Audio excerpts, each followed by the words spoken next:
Okay, hi guys. Saya Gary dari Juzian Motor. Hari ini kita nak review sebuah SPK yang sangat hot dekat pasaran, iaitu BMW S1000RR. Tahun register 2016 yang facelift.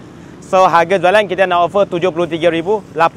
Minimum deposit 100, bulanan 1,200 lebih selama 7 tahun. Motor ni agak special, datang dengan full jajan. HP punya rim. Okay, HP4 punya rim. Lepas tu datang dengan full system exhaust. Full system exhaust semua suara. Jajan full lah. Kita tunjuk apa yang datang dalam motor. So jom kita tengok. First ada branded Zero Gravity punya windshield depan. Ini saja pun dah mahal lah. Okay, branded punya. Lepas tu ini mirror block. Dia buang side mirror, dia pasang mirror block.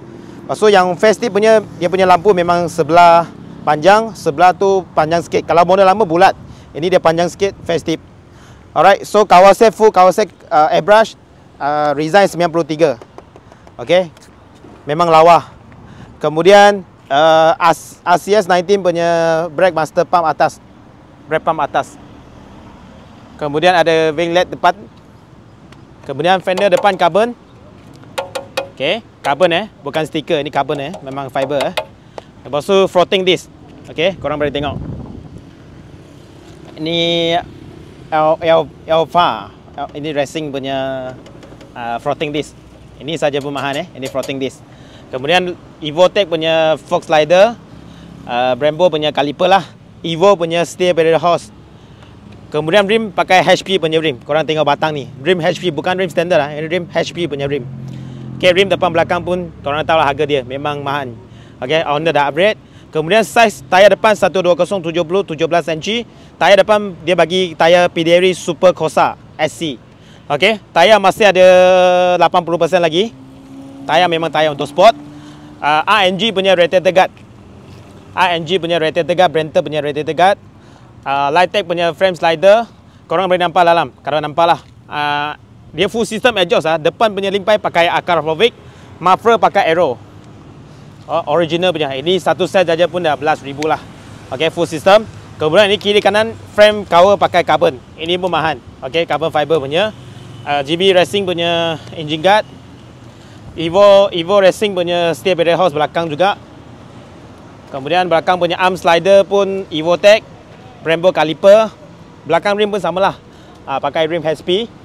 Kemudian size tayar belakang pakai 260 17 inci, pakai tayar Super Corsa juga. Belakang punya tayar pun ada around 70% ke 60% macam tu. Okay, SC punya tayar sport juga. Kemudian harga semua carbon. Harga semua carbon. Slider Fox, arm slider Evotech, CNC punya sprocket. Crash shifter original memang ada. Okay, ini reverb pun dah tukar, reverb branded. Lepas tu ada adjust ini. Ini untuk adjust dia punya reverb punya. Ini pun mahal. Okay, alright. So jom kita start bagi korang dengar sound dia. So motor ni korang tengok dia ada mode ya.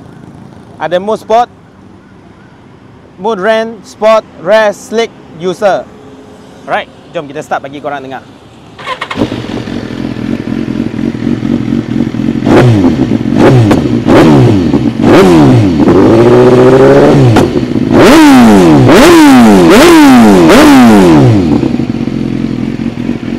Alright, last sekali. Ulang lagi sekali. Ini tahun register 2016 punya S1000RR BMW facelift dengan harga jualan 73,800. Minimum deposit 100, bulanan 1,200 lebih selama 7 tahun. So motor ni memang berbaloi sebab dah datang dengan jajan, dah full jajan.